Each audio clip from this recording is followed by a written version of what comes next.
Imagine ASEAN with 680 million, double the US population. It can be a huge market if we can gradually increase the wages in all ASEAN countries. It'll take care of poverty. It'll also represent a huge domestic demand. Why can't we say that ASEAN itself should produce all the agricultural implements that we need for ASEAN and put off tariffs against cheap stuff coming in from China or anywhere else, create the capacity, create the jobs, and the wealth stays within the region. So we will trade with countries as long as those countries don't undermine our effort to improve the income level of our population. They don't undermine our efforts to improve local technology. So we've got to bring up a new non-imperialist kind of ideology that we need trade. Yes, but if trade affects my food security, then I can do something about it. You see, for example, now I work with the vegetable farmers, and they complain very bitterly how there's a overproduction of some vegetable in Thailand or Vietnam. Traders come and dump it here, and these guys can't even sell what they produce because the cucumber or something they produce, now the cost of harvesting it and taking it to the market isn't worth the price because the price now is so low because of what's being dumped from Thailand. So if you do that too often, and more of these farmers get fed up and they turn to, say,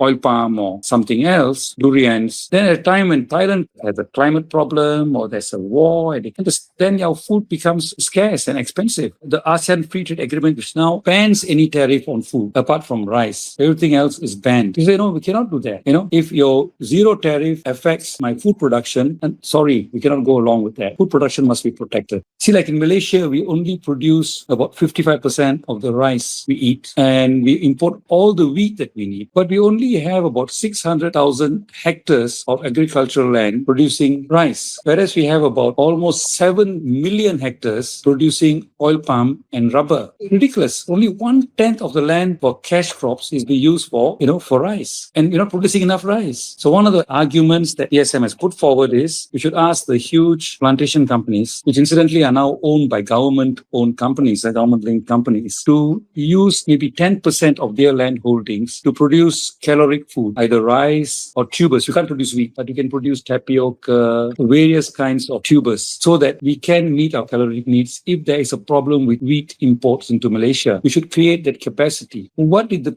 leaders talk about in Bandung? What was their vision? And what would that vision be now after 70 years of neoliberal evolution? It's a devolution, but where would we go from now? And that's the kind of thing we need young people to think about. How do you build our technology? How do you build our independence? How do you build our sovereignty? How can we stand more secure in a world that is threatened by climate change and by war and by still big power rivalry? In a world where we cannot assume that the private firms from China that come here are going to be any more kind to us than the private firms that come from the West. We can't assume that. So I think we need to have our own capacities and not rely on others.